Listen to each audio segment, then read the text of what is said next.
बनी इसराइल का एक शख्स 70 मरतबा उसने तौबा की, फिर गुनाह कर बैठा, रोने लगा, फिर ख्याल आया कि तौबा कर लूं। अब शर्म आने लगी कि 70 मरतबा तो रब से माफी मांगी, अब किस मुंह से माफी मांगू, अब तो मेरा रब मुझे माफ भी नहीं करेगा। 71 मरतबा फिर तौबा तोड़ दी है मैंने, हर बार माफी मांगता हूं वो माफ कर देता है। दिल में ख्याल आया कि अब मेरा रब मुझे माफ नहीं करेगा। कानों में आवाज आती है, ला तकनतू मिन रहमतिल्लाह, बंदे तू हमारी रहमत से मायूस हो गया है, हमारी रहमत के दरवाजे आज भी खुले हैं। 71 मरतबा गुनाह करके भी तू आया है, आज तू माफी मांग ले, हम तेरे सारे गुनाह माफ कर देंगे। वो बड़ा करीम, ये जहन में नहीं होना चाहिए। तो ये जहन में नहीं होना चाहिए कि मैं गुनाहगार हूं, मेरी नहीं सुनता, माज़अल्लाह वो सबकी सुनता है। वो गुनाहगारों से भी प्यार करता है, नेककारों से भी प्यार, सब उसके बंदे। माँ के 3 बेटे हैं, एक नमाज पढ़ता है, एक नहीं पढ़ता, क्या माँ बाप उसे खाना नहीं देते? बोले घर से निकाल देते हैं जी। अगर वो जो जिसे कहते हैं घर में निकम्मा है, अगर कोई मोहल्ले में उसे कोई बात कर देना तो माँ माथा चूम के कहती इस बेटे जैसा कोई बेटा नहीं मेरा, आज के बाद नहीं कहना फिर, है कि नहीं है? ये तो माँ का प्यार है, माँ की मोहब्बत है। हम तो माँ बाप की मोहब्बत नहीं समझ सके, रब की मोहब्बत की बातें हो रही हैं। अल्लाह हम सबको इखलास के साथ, और कोशिश करें कि इधर उधर धक्के खाने से बेहतर है कभी उसके दर कभी दर पदर, इधर जा उधर जा, उससे कह।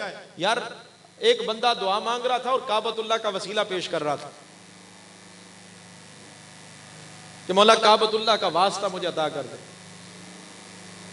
सोने आका ने फरमाया कि काबतुल्लाह से ज्यादा तो एक मोमिन की शान है, तू अपना वसीला पेश करना अपने रब को।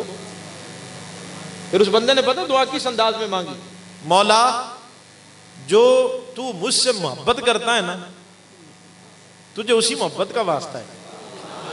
बस कोई समझा होगा इस बात को भी, मौला जो तू मुझसे मोहब्बत करता है ना, तुझे उसी मोहब्बत का वास्ता है। तो बस इतनी सी देर गुजरी, दुआएं कबूल हो गई। मेरे सोने आका सल्लल्लाहु अलैहि वसल्लम ने एक शख्स को देखा मस्जिद नबी के सहन में दुआ कर रहा है, उसके मांगने का अंदाज और अल्फाज ये थे, अल्लाहुम्मा इन्नी अस्अलुका बि अन्नका अंतल्लाह, ऐ अल्लाह मैं तुझसे इसलिए मांग रहा हूं क्योंकि तू मेरा अल्लाह है, तू मेरा अल्लाह है। मैं किसके पास जाऊं, किसके दरवाजे पे जाऊं? जब हम दुनिया से राब्ते खत्म करके कभी तन्हाई में उठकर, कभी रातों में, कभी जुम्मे के दिन में खास अयाम में दरूद पढ़ के अल्लाह की हम्द करके जब आजिज़ और इनकिसारी के साथ रो के मांगेंगे, वो रब सब की सुनता है, दुआ कबूल करता है, अता करता है। तो ये जहन से निकाल दें। इसलिए ये 2-3 जगह से ये मिल रहा था मौजू दुआ का। आज ये कहें कि हमारी दुआएं बेअसर क्यों, तो वजह सिर्फ हमारे गुनाह है। हमारी दुआएं बेअसर क्यों? इसलिए कि हमारा रिज्क पाक नहीं है। हमारी दुआएं बेअसर क्यों? इसलिए कि जब भी हम रब से मांगते हैं गफलत में मांगते हैं। दुआ मांगते हुए भी हम बातें कर रहे होते, रब से ताल्लुक जोड़ने की कोशिश नहीं करते, हाथ उठे होते हैं, निगाहें कहीं और होती हैं, दिमाग कहीं और होता है, दिल कहीं और होता है। यही वजह है। और हमारी दुआओं में असर क्यों नहीं? वजह सिर्फ यह है कि हमें शैतान वसवसे डाल देता है कि तू तो इतना गुनहगार है, तेरी नहीं सुनता। ये जहन में जब आता है, याद रखना जो जिस यकीन से मांगता है, खुदा की कसम खा के कह रहा हूं, जब बंदा अपने रब से यकीन से मांगता है वो उसे जरूर अता करता है।